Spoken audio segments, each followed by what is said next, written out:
Yandı canım başım, ölsün canım. Evdə qan izləri, bağlı qapı və bir meyit. Son zamanlar cinayət hadisələrinin epicentrinə çevrilmiş Saraslı kəndində daha bir olay baş verib. 71 yaşlı qadın evində ölü vəziyyətdə tapılıb.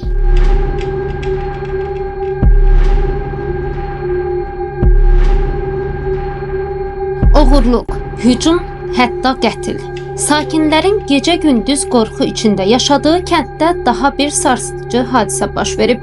6 aprel tarixində 71 yaşlı Naz xanım müəmmalı şəkildə həyatını itirib. Yaxınlarının dediyinə görə bu sadəcə bir ölüm deyil, bu amansız dəhşətli bir qətildir. Baş verən hadisə ilə bağlı onların sözlərinə görə əvvəlcə evdən oğurluq edilib, daha sonra isə yaşlı qadın soyuq silahla qəddarcasına öldürülüb. O pul neye geçirdi? O pul kağızıydı, ay size kurban. Bu kağız hiçbir şeye geçmirdi. Benim o bacımı o kağızdan ötürü öldürdü. Neyi de var idi aparıp gedib. Ay müxənnet, aparırsan aparırsan. Benim bacımın alqanı göl olub, göl qanı xırman olub. Təkcə öyün içində beləcə Nazirə can verir. O zulüm uğraş müxənnətə can verir. İndi mən sizə qurban, mənim bacımın cinayətini tapım. Mənə da bir söğlük olsun. Hadisə baş verən zaman evin qapısı bağlı olub. Qonşuların narahatlığı artdıqda qapını sındıraraq içəri giriblər və qan gölündə yatan 71 yaşlı qadını tapıblar. Sakinlər artıq şübhələndikləri şəxsin olduğunu bildirirlər. Onların sözlərinə görə həmin şəxs yerli sakin deyil. Onlar artıq polisə hər şeyi danışdıqlarını bildiriblər. Mənim qardaşımın yoldaşıdır. Mən onu hər bir vaxt yoxlayırdım. Dünən zəng elədim, bir xətt idi. Saat 5 radyalar olardı, axşam üstü.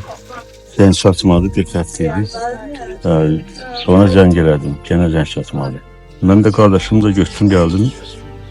Suda arvad uşaq yığılır, qapıyı qırıblar, içərdə. Gördük ki, arxası üstə onu vurublar. Baş hissəsi poldadır, qan tökülüb. Dedilər ki, heç kim əl vurmasın, ekspert gələcək, yoxlayacaq. Biz də Skoriya zəng elədik, Skoriya gəldi. Gördük ki, daha işdən keçib, ölüb. Dedi, 4-5 saat bundan qabaq ölüb bu. Dedi, ekspert gəlsin, əl vurmayın. Ekspert də gəldi. Geri saat 2-3 arası bütün ekspertlər, sağ ol, polislər gəldilər, araşdırdılar. Şübhələnən şəxs Marnol territoriyasındandır, bizim kəndçi deyil. 71 yaşlı qadını ölü vəziyyətdə tapan yerlilər dərhal polisə məlumat verib. Gecə saatlarında əraziyə gələn hüquq mühafizə orqanlarının əməkdaşları yerindəcə istintaka başlayıb.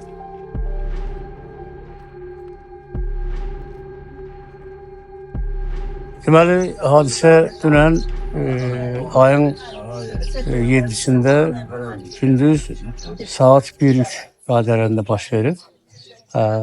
Qadın tək olub evdə, heç kim olmuyor, tək yaşayan qadındır. Kimlər tərəfindənsə gəlib, qan müsadirə ediblər, nəyini alıblar, neyini də bilmirik, amma faktiki olaraq qadını öldürüblər. İndi biz də tərəfimiz budur ki, dövlətimiz, hökumətimiz ölçü götürsün, canini tapsın, onun necə lazım cəzalandırsın. Yəni, bu hadisə baş verdi, bizim də hamımız məyus olduq. Həm yaxın adamımızdır, həm qohumumuzdur, həm oğlumuzdur, qızımızdır. Bizim xahişimiz odur ki, canı tapılsın. Pozitiv fəaliyyətində razıyıq, belə şey, yəni əlbəttə razıyıq, ancaq bugünkü gün hələ bir şey yoxdur, rezultat yoxdur. Yəqin ki, tezini mənə düşünürəm ki, olar. Olsun və bizim elə tələbimiz canın tapılmasıdır. Ki və onu cəzalandırmaq. Qaldı bizim kənddə oğurluq çox olur. Bəlkə də bir 50-60 şey yarılıb. Bir oğlan, gene bir lal oğlanı öldürdülər, tulladılar. İli gəlir, onu da tapılmır. Xahiş edirik ki, tezliklə onu da tapasınız, onu da bir yola gətirəsiniz. Bunlar vaxtlar evdə qorxu içində yaşayırlar. Ki, sabah gələr məni də öldürər. Vəziyyətimiz çox çətindir, xahiş edirik. Bu kəndə gəlib baxarsınız, yoxlayasınız, patrollar, məsələ üstəl cinayət yoxlasınlar ki, biz də rahat yaşayaq. Hadisə ilə bağlı Daxili İşlər Nazirliyindən Aktualci xəbər portalının sorğusuna cavab olaraq bildirilib ki, hadisə ilə bağlı Cinayət Məcəlləsinin 108-ci maddəsi, yəni qəsdən adam öldürmək üzrə cinayət işi açılıb, istintaq davam edir. Amma Saraçıda insanlar cavab gözləyir. Qatil haradadır?